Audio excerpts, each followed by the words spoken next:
ಜನನಿ news ಚಾನೆಲ್ಗೆ like ಮಾಡಿ, subscribe ಮಾಡಿ, ಶೇರ್ ಮಾಡುವ ಮೂಲಕ ನಮ್ಮ ಚಾನೆಲ್ಗೆ ಸಹಕರಿಸಿ. ಹೆಚ್ಚಿನ ಮಾಹಿತಿಗಾಗಿ ಸಂಪರ್ಕಿಸಿ ಹರಿಚಿನ್. ಕೆಜಿಎಫ್ ಗ್ರಾಮಾಂತರ ಯುವ ಮೋರ್ಚಾದ ವತಿಯಿಂದ ಇವತ್ತು ಬೇತ್ಮಂಗಲ ನಗರದಲ್ಲಿ ನಿನ್ನೆ ನಡೆದಂತಹ 5 ರಾಜ್ಯಗಳ ಪಂಚರಾಜ್ಯಗಳ ಚುನಾವಣೆಯ ಫಲಿತಾಂಶದ ಹಿನ್ನೆಲೆಯಲ್ಲಿ ಭಾರತೀಯ ಜನತಾ ಪಾರ್ಟಿ 3 ರಾಜ್ಯಗಳಲ್ಲಿ ತಮ್ಮ ಅಧಿಕಾರಕ್ಕೆ ಬಂದಿರತಕ್ಕಂಥ ಸಂದರ್ಭದಲ್ಲಿ ನಾವೆಲ್ಲ ಕೂಡ ವಿಜಯೋತ್ಸವವನ್ನು ಆಚರಣೆ ಮಾಡ್ತಾ ಇದ್ದೀವಿ. ಚುನಾವಣೆಯ ಫಲಿತಾಂಶ ಮುಂಬರುವ ಸಾರ್ವತ್ರಿಕ ಚುನಾವಣೆ 2028-29 ಕರ್ನಾಟಕ ರಾಜ್ಯಕ್ಕೆ ಚುನಾವಣೆಗೆ ದಿಕ್ಸೂಚಿಯಾಗಿದೆ.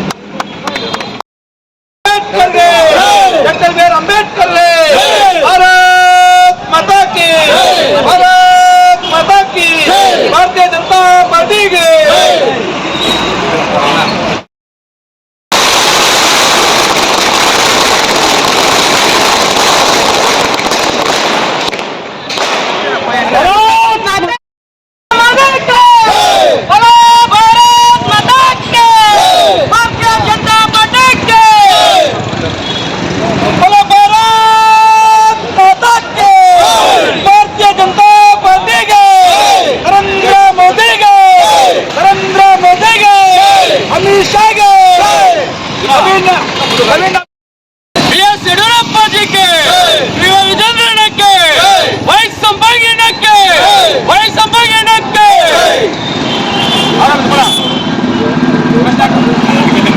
भारत माता के भारत माता के वंदे वंदे वंदे भारत माता के भारतीय जनता पार्टी के नरेंद्र मोदी के अटल बिहारी वाजपेयी के ಒಂದು ಆಲೋಚನೆ ಮಾಡಿದ್ರೆ ಹಿಂದೂ ಧರ್ಮ ಉಳಿಬೇಕು, ಈ ದೇಶ ಉಳಿಬೇಕು, ಈ ದೇಶ ರಕ್ಷಣೆ ಆಗಬೇಕು, ಈ ದೇಶವನ್ನು ಅಭಿವೃದ್ಧಿ ಕೈಗೆ ಕೊಂಡೊಯ್ಯತಕ್ಕಂಥ ದೇಶದ ಪ್ರಧಾನಮಂತ್ರಿಗಳು ಅಮಿತ್ ಶಾ ಅವರು, ನಮ್ಮ ರಾಷ್ಟ್ರೀಯ ಅಧ್ಯಕ್ಷರು, ನಮ್ಮ ಬಿಜೆಪಿ ಎಲ್ಲ ಪಕ್ಷದ ಕಾರ್ಯಕರ್ತರ ಕೆಲಸವನ್ನ ಮಾಡ್ತಾ ಇದ್ದಾರೆ ಅಂತ ಹೇಳ್ಬಿಟ್ಟು ನಮ್ಗೆ ಅಧಿಕಾರವನ್ನು ಕೊಟ್ಟಿದ್ದಾರೆ. ನಮ್ಗೆಲ್ಲ ಗೊತ್ತಿರ್ಬೋದು, ನಮ್ಮ ಕೇರಳದ ದೇವರ ನಾಡು ಅಂತ ನಾವು ಏನು ಕರಿತೀವೋ, ಇವತ್ತಲ್ಲಿ ಬಿಜೆಪಿ 3 ಶಾಸಕರಾಗಿ ಆಯ್ಕೆ ಆಗಿದ್ದಾರೆ. ನಾನು ಅಭಿನಂದನೆ ಸಲ್ಲಿಸ್ತೇನೆ. ಕೇರಳ ಜನತೆಗೆ ಮತ್ತೊಂದು 5 ವರ್ಷಕ್ಕೆ ಮತ್ತೆ ಅಧಿಕಾರಕ್ಕೆ ಬರೋದು ಯಾವುದೇ ಸಂಶಯವಿಲ್ಲ. ಬಿಜೆಪಿ ಮತ್ತೆ ಕೇರಳದ ಅಧಿಕಾರಕ್ಕೆ ಬರುತ್ತೆ. ಪಶ್ಚಿಮ ಬಂಗಾಳ ನೋಡ್ಬೋದು, 2ರಿಂದ 72 ಬಂದು 72ರಿಂದ ಇವತ್ತು 206 ಶಾಸಕರನ್ನ ಆಯ್ಕೆ ಮಾಡ್ತಕ್ಕಂಥದ್ದು. ಕೇರಳದಲ್ಲಿ ಕೂಡ ಮುಂದೆ ಬರುವಂತ ಚುನಾವಣೆ 5 ವರ್ಷಕ್ಕೆ ಏನು ಬರುತ್ತೆ ಅಲ್ಲಿ ಕೂಡ ಬಿಜೆಪಿ ಅಧಿಕಾರಕ್ಕೆ ಬರುತ್ತೆ. ನಮ್ಮೆಲ್ಲ ಕಾರ್ಯಕರ್ತರ ಹುಮ್ಮಸ್ಸು, ಉತ್ಸಾಹ ನಮ್ಗೊಂದೇ ಕಾಡ್ತಾ ಇದೆ. ಇನ್ನು ಕೇವಲ 2 ವರ್ಷಗಳಲ್ಲಿ ಕರ್ನಾಟಕದಲ್ಲಿ ಏನು ವಿಧಾನಸಭಾ ಚುನಾವಣೆ ಬರುತ್ತೋ ಅಲ್ಲಿ ಬಿಜೆಪಿ ಮತ್ತೊಂದು ಬಾರಿ ಅಭೂತಪೂರ್ವ ಅಂತ ಗೆಲುವನ್ನು ಪಡೆಯೋದಕ್ಕೆ ಯಾವುದೇ ಸಂಶಯ ಇಲ್ಲ. ಕಾರ್ಯಕರ್ತರ ಉತ್ಸಾಹದಿಂದ ಸಂಘಟನೆಯನ್ನು ತಳಮಟ್ಟದಿಂದ ಕಟ್ಟೋದಕ್ಕೆ ನಾವೆಲ್ಲ ಕೂಡ ರೆಡಿಯಾಗಿದ್ದೀವಿ. ಕೆಜಿಎಫ್ನಿಂದ ಕೂಡ ಶಾಸಕರಾಗಿ ಆಯ್ಕೆ ಆಗೋದು ಅಷ್ಟೇ ಸತ್ಯ ಅಂತ ಹೇಳ್ತಾ ಇಲ್ಲಿ ನಮ್ಮ ಇವತ್ತು ಮಾಜಿ ಶಾಸಕರು ಬರಬೇಕಾಗಿತ್ತು. ಬೇರೆ ರಾಜ್ಯದ ಕಾರ್ಯಕ್ರಮ ಇರೋದ್ರಿಂದ ಇವತ್ತು ಕಾರ್ಯಕರ್ತರ ಸೂಚನೆ ಕೊಟ್ಟರು. ಆ ಒಂದು ಅವರ ನೇತೃತ್ವದಲ್ಲಿ ನಮ್ಮ ಗ್ರಾಮಾಂತರ ಅಧ್ಯಕ್ಷ ಆಗಿರ್ತಕ್ಕಂಥ ಲಕ್ಷ್ಮೀನಾರಾಯಣ ಶರ್ಮಾ ಅಧ್ಯಕ್ಷತೆಯಲ್ಲಿ ಇವತ್ತು ಯುವ ಮೋರ್ಚಾದ ವತಿಯಿಂದ ಇವತ್ತು ವಿಜೃಂಭಣೆಯನ್ನು ಆಚರಣೆ ಮಾಡ್ತಾ ಇದ್ದೀವಿ. ನಮಗೆ ಮಾಧ್ಯಮ ಇಲಾಖೆ, ಪೊಲೀಸ್ ಇಲಾಖೆಯವರು ಸಹಕಾರ ಕೊಟ್ಟಿದ್ದಾರೆ. ನಿಮ್ಮೆಲ್ಲರಿಗೂ ಕೂಡ ಅಭಿನಂದಿಸ್ತಾರೆ. ನನ್ನ ಮಾತನ್ನು ಮುಕ್ತಾಯ ಮಾಡಿ. ಜೈ ಹಿಂದ್, ಜೈ ಕರ್ನಾಟಕ. नरेंद्र मोदी के, अमित शाह के, येडियुरप्पा के, चंद्र के, बोलो वही संभागे के, बोलो भारत माता के. ಈ ಒಂದು ವಿಜಯೋತ್ಸವ ಪಶ್ಚಿಮ ಬಂಗಾಳದಲ್ಲಿ 15 ವರ್ಷಗಳ ಆಡಳಿತ ಮಾಡಿರ್ತಕ್ಕಂಥ ತೃಣಮೂಲ ಕಾಂಗ್ರೆಸ್ಗೆ ಪಾಠ ನೀಡಿರ್ತಕ್ಕಂಥ ನಮ್ಮ ಚಾಣಕ್ಯರಾಗಿದ್ದ ನರೇಂದ್ರ ಮೋದಿ ಅವರು, ಅಮಿತ್ ಶಾ ಅವರ ನೇತೃತ್ವದಲ್ಲಿ 50 ವರ್ಷಗಳ ಇತಿಹಾಸದಲ್ಲಿ ಮೊಟ್ಟ ಮೊದಲ ಬಾರಿಗೆ ಬಿಜೆಪಿ ಧ್ವಜವನ್ನು ಪಶ್ಚಿಮ ಬಂಗಾಳದಲ್ಲಿ ಹಾರಿಸಲಾಗಿದೆ. ಅದೇ ಥರ ಅಸ್ಸಾಂನಲ್ಲಿ 3ನೇ ಬಾರಿಗೆ ಬಿಜೆಪಿ ಚುಕ್ಕಾಣಿ ನೀಡಿದೆ. ಅದೇ ಥರ ಪಾಂಡಿಚೇರಿಯಲ್ಲೂ ಸಹ ಇಂಡಿಯಾ ಸರ್ಕಾರ ಅಧಿಕಾರಕ್ಕೆ 2ನೇ ಸಲ ಬಂದಿದೆ. ಈ ಒಂದು ಸಂದರ್ಭದಲ್ಲಿ ಕೆಜಿಎಫ್ ಗ್ರಾಮಾಂತರ ಭಾಗದಲ್ಲಿ ಬೇತ್ಮಂಗಲದಲ್ಲಿ ಎಲ್ಲ ಬಿಜೆಪಿ ಕಾರ್ಯಕರ್ತರು ಈ ಒಂದು ವಿಜಯೋತ್ಸವವನ್ನು ಆಚರಿಸ್ತಾ ಇದ್ದೀವಿ.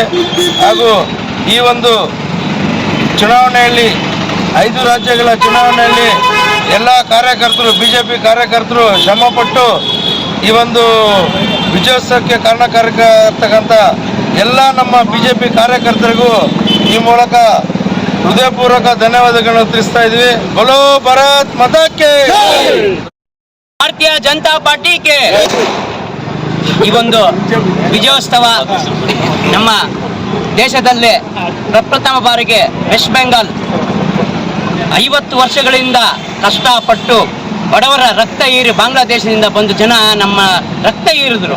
ಆ ಒಂದು ನಿದರ್ಶನ ಇವತ್ತೊಂದು ದಿವಸ ನಮಗೆ ಒಳ್ಳೆ ಅಧಿಕಾರವನ್ನು ಕೊಟ್ಟಿದೆ ಈ ಒಂದು ನಮ್ಮ BJP ಕಾರ್ಯಕರ್ತರು. ಈ ಕಾರ್ಯಕರ್ತರಿಂದ ವೆಸ್ಟ್ ಬೆಂಗಾಲನ್ನು ನಾವು ಗೆದ್ದಿದ್ದೀರಿ. ಅದೇ ರೀತಿಯಾಗಿ ನಾವು ಅಸ್ಸಾಮಲ್ಲಿ 3ನೇ ಬಾರಿ ಅಧಿಕಾರ ನೀಡಿದ್ದೀವಿ. ಅದೇ ಪಾಂಡಿಚೇರಿಯಲ್ಲಿ NDA ಆಗಿ 2ನೇ ಬಾರಿ ನಾವು ವಿಜಯೋತ್ಸವವನ್ನು ಆಚರಿಸ್ತಾ ಇದ್ವಿ. ಇದಕ್ಕೆಲ್ಲ ಕಾರ್ಯಕರ್ತರ ಶ್ರಮ, ಅವರ ಋಣ, ಸುಮಾರು ಜನ ನಮ್ಮ ಕಾರ್ಯಕರ್ತರು ಬಲಿದಾನ ಮಾಡಿದ್ದಾರೆ. ಆ ಬಲಿದಾನ ಆಗಿ ಅವರಿಗೆ ಈ ಒಂದು ಜಯವನ್ನು ಅರ್ಪಿಸ್ತಾ ಇದ್ದೀವಿ. ಬೋಲೋ ಭಾರತ್ ಮಾತಾ ಕಿ ಜೈ. ಅಸೆಂಬ್ಲಿ ರಿಸಲ್ಟ್ ಅಲ್ಲಿ ಭಾರತೀಯ ಜನತಾ ಪಾರ್ಟಿ ಅಮೋಘವಾದ ವಿಜಯವನ್ನು ಸಾಧಿಸಿದೆ. ಇದಕ್ಕೆಲ್ಲ ಕಾರಣ ನರೇಂದ್ರ ಮೋದಿಯವರ ಮೇಲೆ ನಮ್ಮ ದೇಶದ ಜನ ಇಟ್ಟಿರುವ ನಂಬಿಕೆ. ನರೇಂದ್ರ ಮೋದಿ ಇದ್ದರೆ ದೇಶದಲ್ಲಿ ಏನು ಬೇಕಾದರೂ ಆಗುತ್ತೆ ಅಂತ ಜನ ಎಲ್ಲ ನಂಬಿದ್ದಾರೆ. ಅದೇ ರೀತಿ ಕಾರ್ಯಕರ್ತರು, ನಮ್ಮ BJP ಕಾರ್ಯಕರ್ತರು ಹಗಲಿರುಳು ಶ್ರಮಿಸಿ ಈ ಗೆಲುವಿಗೆ ಕಾರಣಕರ್ತರಾಗಿರ್ತಾರೆ. ಈ ಗೆಲುವು ಮುಂದಿನ ದಿನಗಳಲ್ಲಿ ನಮ್ಮ BJP ಪಾರ್ಟಿಗೆ ಕಾರ್ಯಕರ್ತರಿಗೆ ಆತ್ಮಸ್ಥೈರ್ಯ ತುಂಬುತ್ತೆ ಮತ್ತು ಮುಂದಿನ ದಿನಗಳಲ್ಲಿ ಈ ಜಯ ಕಂಟಿನ್ಯೂ ಆಗುತ್ತೆ ಅಂತ ಹೇಳ್ಬಿಟ್ಟು ಇಷ್ಟಪಡ್ತಾ ಇದ್ದೀನಿ. ಅಣ್ಣನ್ಗೆ ನಿನ್ನೆ ಬಂದ ಚುನಾವಣೆಯ ಫಲಿತಾಂಶ ತುಂಬ ವಿಜೃಂಭಣೆಯ ಫಲಿತಾಂಶ ಆಗಿದೆ. BJP ಪಕ್ಷಕ್ಕೆ ನಮ್ಮ ಪ್ರಧಾನಮಂತ್ರಿಗಳ ಹಾಗೂ ಚುನಾವಣೆಯ ಚಾಣಕ್ಯ ಅಂತ ಕರೆಸಿಕೊಳ್ಳುವ ಅಮಿತ್ ಶಾಜಿ, ಅದೇ ರೀತಿ ನಮ್ಮ ರಾಷ್ಟ್ರಾಧ್ಯಕ್ಷರಾದ ನವೀನ್ ಅವರು, ಇವರೆಲ್ಲರ ಮಾರ್ಗದರ್ಶನದಂತೆ ಚುನಾವಣೆಯಲ್ಲಿ 3 ರಾಜ್ಯಗಳಲ್ಲಿ ಬಹುಮತದೊಂದಿಗೆ ಜಯಗಳಿಸಿದ್ದೇವೆ. BJP ಪಕ್ಷ ಅಧಿಕಾರದಲ್ಲಿ ಮುಂದುವರಿಯುತ್ತದೆ. ಈ ಒಂದು ಚುನಾವಣೆಯ ಫಲಿತಾಂಶ ಮುಂಬರುವ ಸಾರ್ವತ್ರಿಕ ಚುನಾವಣೆ 2028-29 ಕರ್ನಾಟಕ ರಾಜ್ಯಕ್ಕೆ ಚುನಾವಣೆಗೆ ದಿಕ್ಸೂಚಿಯಾಗಿದೆ. KGF ಗ್ರಾಮಾಂತರ ಯುವ ಮೋರ್ಚಾದ ವತಿಯಿಂದ ಇವತ್ತು ಬೇತ್ಮಂಗಲ ನಗರದಲ್ಲಿ ನಿನ್ನೆ ನಡೆದಂತಹ 5 ರಾಜ್ಯಗಳ ಪಂಚರಾಜ್ಯಗಳ ಚುನಾವಣೆಯ ಫಲಿತಾಂಶದ ಹಿನ್ನೆಲೆಯಲ್ಲಿ ಭಾರತೀಯ ಜನತಾ ಪಾರ್ಟಿ 3 ರಾಜ್ಯಗಳಲ್ಲಿ ತಮ್ಮ ಅಧಿಕಾರಕ್ಕೆ ಬಂದಿರತಕ್ಕಂಥ ಸಂದರ್ಭದಲ್ಲಿ ನಾವೆಲ್ಲ ಕೂಡ ವಿಜಯೋತ್ಸವವನ್ನು ಆಚರಣೆ ಮಾಡ್ತಾ ಇದ್ದೀವಿ. ನಮಗೆಲ್ಲ ಗೊತ್ತಿರ್ಬೋದು, ಪಶ್ಚಿಮ ಬಂಗಾಳ, ಅಸ್ಸಾಂ ಮತ್ತು ಪುದುಚೇರಿಯಲ್ಲಿ BJP ಅಧಿಕಾರಕ್ಕೆ ಬಂದಿರತಕ್ಕಂಥದ್ದು ಸಾವಿರಾರು ಜನಕ್ಕೆ, ಕೋಟ್ಯಾಂತರ ಭಾರತೀಯ ಜನತಾ ಪಾರ್ಟಿಯ ಕಾರ್ಯಕರ್ತರಿಗೆ ಒಂದು ಸಂತಸದ ಸುದ್ದಿ ಅಂತ ಹೇಳ್ಬೋದು. ಪಶ್ಚಿಮ ಬಂಗಾಳದಲ್ಲಿ ಕಳೆದ 15 ವರ್ಷಗಳಿಂದ ಯಾರು ಮಮತಾ ಬ್ಯಾನರ್ಜಿಯವರು ಅಧಿಕಾರವನ್ನು ನಡೆಸಿ ಅಲ್ಲಿ ಹಲವಾರು ಭ್ರಷ್ಟಾಚಾರ ಆಗಿರ್ಬೋದು, ಮಹಿಳೆಯರ ಮೇಲೆ ದೌರ್ಜನ್ಯ ಆಗಿರ್ಬೋದು, ಅತ್ಯಾಚಾರಗಳಾಗಿರ್ಬೋದು, ಹಲವಾರು ನಾವೆಲ್ಲ ಮಾಧ್ಯಮಗಳ ಮುಖಾಂತರ ನೋಡಿದ್ದೀವಿ. ಅವೆಲ್ಲವನ್ನು ಕೂಡ ಭ್ರಷ್ಟಾಚಾರವನ್ನು ನಿರ್ಮೂಲನೆ ಮಾಡಬೇಕು ಅಂತೇಳಿ ನಮ್ಮ ದೇಶದ ಪ್ರಧಾನಮಂತ್ರಿಗಳು ಮತ್ತು ನಮ್ಮ ದೇಶದ ಗೃಹ ಸಚಿವರಾಗಿರ್ತಕ್ಕಂಥ ಅಮಿತ್ ಶಾ ಅವರ ಚಾಣಕ್ಯದಲ್ಲಿ ಪಶ್ಚಿಮ ಬಂಗಾಳದಲ್ಲಿ ಏನು ನಮ್ಮ ಹಿಂದೂ ಧರ್ಮದ ಪ್ರಚಾರಕರಾಗಿರ್ತಕ್ಕಂಥ ನಾವೆಲ್ಲ ಕೂಡ ನಾವು ಸ್ವಾಮಿ ವಿವೇಕಾನಂದರು ಹುಟ್ಟಿರ್ತಕ್ಕಂಥ ಪಶ್ಚಿಮ ಬಂಗಾಳ ನಮ್ಮ ಭಾರತೀಯ ಜನತಾ ಪಾರ್ಟಿಯ ಸಂಸ್ಥಾಪಕ ಅಧ್ಯಕ್ಷರಾಗಿರ್ತಕ್ಕಂಥ ಶ್ಯಾಮ್ ಪ್ರಸಾದ್ ಮುಖರ್ಜಿ ಅವರ ಒಂದು ಜನ್ಮವಾಗಿರ್ತಕ್ಕಂಥ ಪಶ್ಚಿಮ ಬಂಗಾಳದಲ್ಲಿ BJP ಜನತಾ ಪಾರ್ಟಿಗೆ ಒಂದು ಅಧಿಕಾರವನ್ನು ಕೊಟ್ಟಿರ್ತಕ್ಕಂಥ ಅಲ್ಲಿನ ಜನತೆಗೆ ನಮ್ಮ ಎಲ್ಲ ಕಾರ್ಯಕರ್ತರ ಪರವಾಗಿ ನಾನು ಅಭಿನಂದನೆ ಸಲ್ಲಿಸ್ತಾ ಇದ್ದೀನಿ.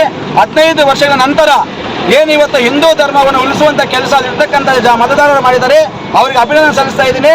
ಮತ್ತೊಂದು ಬಾರಿಗೆ ಏನು ಪಶ್ಚಿಮ ಬಂಗಾಳದಿಂದ 20 ವರ್ಷಗಳ ಕಾಲ ಭಾರತೀಯ ಜನತಾ ಪಾರ್ಟಿ ಅಧಿಕಾರಕ್ಕೆ ಬರೋದ್ರಲ್ಲಿ ಯಾವುದೇ ಸಮಸ್ಯೆ ಇಲ್ಲ. ಯಾಕಂತಂದ್ರೆ ನಮ್ಗೆ ಅಮಿತ್ ಶಾ ಅವರು ಕೊಟ್ಟಿರ್ತಕ್ಕಂಥ ಭರವಸೆಗಳು ಚುನಾವಣೆ ಸಂದರ್ಭದಲ್ಲಿ ಅವೆಲ್ಲವನ್ನು ಈಡೇರಿಸುವಂಥ ಕೆಲಸ ಅಮಿತ್ ಶಾ ಅವರು ಮಾಡ್ತಾರೆ ಅಂತ ಹೇಳ್ಬಿಟ್ಟು ನಮ್ಗೆ ಆ ನಂಬಿಕೆ ಇಟ್ಕೊಂಡಿದ್ದಾರೆ. ಅಲ್ಲಿನ ಕಾರ್ಯಕರ್ತರು ನಮಗೆಲ್ಲ ಗೊತ್ತಿರ್ಬೋದು, 5 ವರ್ಷಗಳ ಹಿಂದೆ ಚುನಾವಣೆ ನಡೆದಂಥ ಸಂದರ್ಭದಲ್ಲಿ TMC ಅಧಿಕಾರಕ್ಕೆ ಬಂದ ಸಂದರ್ಭದಲ್ಲಿ 72 ಜನ BJP ಕಾರ್ಯಕರ್ತರಲ್ಲಿ ಹತ್ಯೆಯನ್ನು ಮಾಡ್ತಕ್ಕಂಥದ್ದು, ಕೊಲೆ ಮಾಡ್ತಕ್ಕಂಥದ್ದು ಘಟನೆ ಆಯಿತು. ಅವತ್ತು ಯಾರು ನಮ್ಮ ಪಕ್ಷಕ್ಕಾಗಿ ಪ್ರಾಣವನ್ನು ಕೊಟ್ಟಿದ್ದಾರೋ ಇವತ್ತು ಆ ವಿಜಯೋತ್ಸವವನ್ನು ಅವರಿಗೆ ಅರ್ಪಣೆ ಮಾಡ್ತಾ ಇದ್ದೀವಿ. ಮತ್ತು ಅದೇ ರೀತಿಯಾಗಿ ಅಸ್ಸಾಂನಲ್ಲಿ 10 ವರ್ಷಗಳಿಂದ ನಿರಂತರವಾಗಿ BJP ಸರ್ಕಾರ ಅಧಿಕಾರವನ್ನು ಮಾಡಿ ಇವತ್ತು ಮೊದಲನೇ 15ನೇ ವರ್ಷ ಮತ್ತೆ 3ನೇ ಸರಿ ಅಧಿಕಾರಕ್ಕೆ ಬಂದಿರತಕ್ಕಂಥ ಅಸ್ಸಾಂನ ಜನತೆ ಅಲ್ಲಿ BJP ಅಭಿವೃದ್ಧಿಯನ್ನು ಕಂಡು ಮತ್ತೊಂದು ಸಾರಿ